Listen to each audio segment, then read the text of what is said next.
ಎಲ್ಲರಿಗೂ ನಮಸ್ಕಾರ.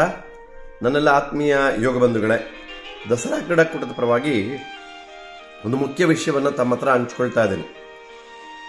ಬಂಧುಗಳೇ, ಇದನ್ನು ಎಲ್ಲ ಕ್ರೀಡಾಪಟುಗಳು, ವಿಶೇಷವಾಗಿ ನಮ್ಮ ಜಿಲ್ಲಾ ಸಂಯೋಜಕರುಗಳು ಇದನ್ನು ಹೆಚ್ಚು ಗಮನಿಸಬೇಕಾಗಿ ತಮ್ಮಲ್ಲಿ ಪ್ರಾರ್ಥನೆ ಮಾಡ್ತೇನೆ. ಕರ್ನಾಟಕ ರಾಜ್ಯ ಸರ್ಕಾರ ಈಗಾಗಲೇ ಘೋಷಣೆ ಮಾಡಿರುವ ಹಾಗೆ ಯೋಗಾಸನ ಕ್ರೀಡೆಯಲ್ಲಿ ಈಗಾಗಲೇ ಕಳೆದ 2 ವರ್ಷದಿಂದ ನಾವು ದಸರಾ ಕ್ರೀಡಾಕೂಟದಲ್ಲಿ ಸ್ಪರ್ಧೆಯನ್ನು ಆಯೋಜನೆ ಮಾಡಿದ್ದೇವೆ. ಈ ಬಾರಿ ನಮ್ಮ ಏನು ರಾಜ್ಯ ಯುವ ಸಬಲೀಕರಣ ಮತ್ತು ಕ್ರೀಡಾ ಇಲಾಖೆ ಯೋಗಾಸನದ ಟ್ರೆಡಿಷನಲ್ಲು ಹಾಗೆ ಆರ್ಟಿಸ್ಟಿಕ್ ಸೋಲೋ, ಆರ್ಟಿಸ್ಟಿಕ್ ಪೇರ್ ಹಾಗೂ ರಿದಮಿಕ್ ಪೇರ್ಗಳ ಸ್ಪರ್ಧೆಗಳನ್ನು ಆಯೋಜನೆಯನ್ನು ಮಾಡಿದೆ.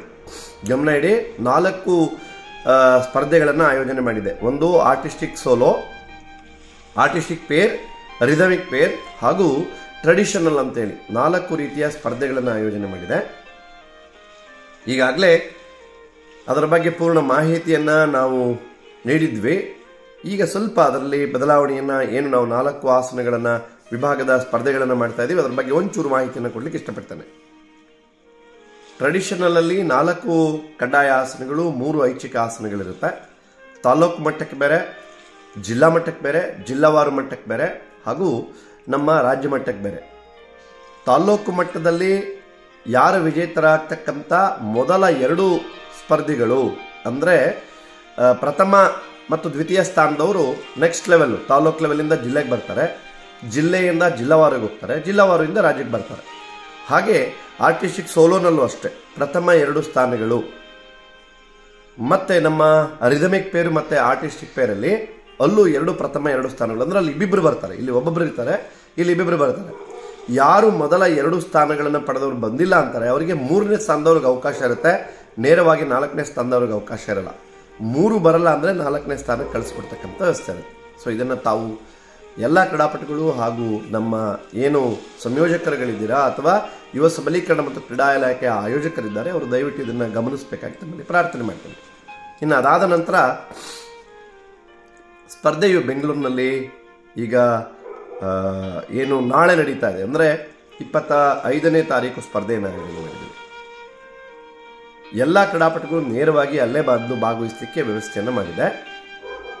ಸೊ ಎಲ್ಲೆಲ್ಲಿ ಈಗಾಗಲೇ ತಾಲೂಕು ಮಟ್ಟ ಅಥವಾ ಜಿಲ್ಲಾ ಮಟ್ಟ ಮುಗಿದೋಗಿದೆ, ಅವರು ನೇರವಾಗಿ ಮುಂದಿನ ಹಂತದ ಯಾವ ಸ್ಪರ್ಧೆ ನಡೆದಿದೆ ಅದರಲ್ಲಿ ಮಾತ್ರ ಆಯ್ಕೆ ಆಗಿರ್ತಕ್ಕಂಥವ್ರು ಬರ್ತಾರೆ.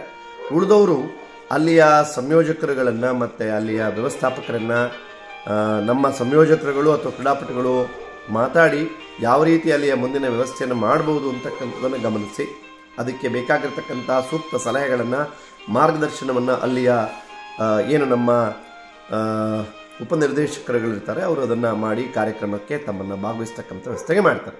ಇದರಲ್ಲಿ ಯಾವುದೇ ವ್ಯತ್ಯಾಸಗಳಾಗದ ಹಾಗೆ ಸಮಾಧಾನವಾಗಿ ಕಾರ್ಯಕ್ರಮಗಳು ನಡೆಸಿಕೊಡ್ತಕ್ಕಂಥ ವ್ಯವಸ್ಥೆ ಇರುತ್ತೆ.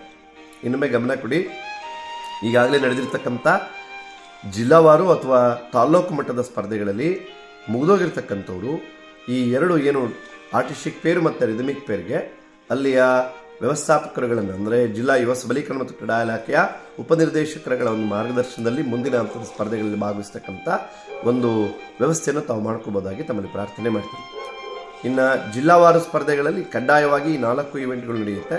ಇನ್ನು ಆಗಿಲ್ಲದಲ್ಲೇ ಇರ್ತಕ್ಕಂಥದ್ದು ಇವಾಗ ನಾಳೆ ಬೆಂಗಳೂರಲ್ಲಿ ನಡೀತಾ ಇದೆ, ಇವತ್ತು ಮೈಸೂರಲ್ಲಿ ನಡೀತಾ ಇದೆ, ಈ ಥರ ಬೇರೆ ಬೇರೆ ಕಡೆಗಳಲ್ಲಿ ಸ್ಪರ್ಧೆಗಳೇ ನಡೀತಾ ಇದೆ. ಅವುಗಳನ್ನು ನೇರವಾಗಿ ತಾವು ಭಾಗವಹಿಸಿ ಸ್ಪರ್ಧೆಗಳಲ್ಲಿ ವಿಜೇತರಾದಂಥವ್ರನ್ನ ಪ್ರಥಮ ಮತ್ತು ದ್ವಿತೀಯ ಸ್ಥಾನದವರಿಗೆ ನಾವು ಪ್ರಾಮುಖ್ಯತೆಯನ್ನು ನೀಡ್ತಾ ಇದ್ದೇವೆ. ದ್ವಿತೀಯ ಬರಲಿಲ್ಲ ಅಂದಾಗ ಅಥವಾ ಪ್ರಥಮ ಬರಲಿಲ್ಲ ಅಂದಾಗ ತೃತೀಯ ಸ್ಥಾನದವರಿಗೆ ಅವಕಾಶ ಸಿಗ್ತಕ್ಕಂಥದ್ದನ್ನು ಕಾಣ್ತಾ ಬರ್ತವೆ. ಸೊ ದಯವಿಟ್ಟು ಇದಕ್ಕೆ ತಾವೆಲ್ಲರೂ ಸಹ ಅದಕ್ಕೆ ಬೇಕಾಗಿರ್ತಕ್ಕಂಥ ಎಲ್ಲ ವ್ಯವಸ್ಥೆಗಳನ್ನು ಮಾಡಿಕೊಂಡು ತಾವು ಸ್ಪರ್ಧೆಗಳಲ್ಲಿ ಭಾಗವಹಿಸಲಿಕ್ಕೆ ವ್ಯವಸ್ಥೆ ಮಾಡ್ಕೋಬೋದು. ಟ್ರೆಡಿಷನಲ್ಲಿ 4+3.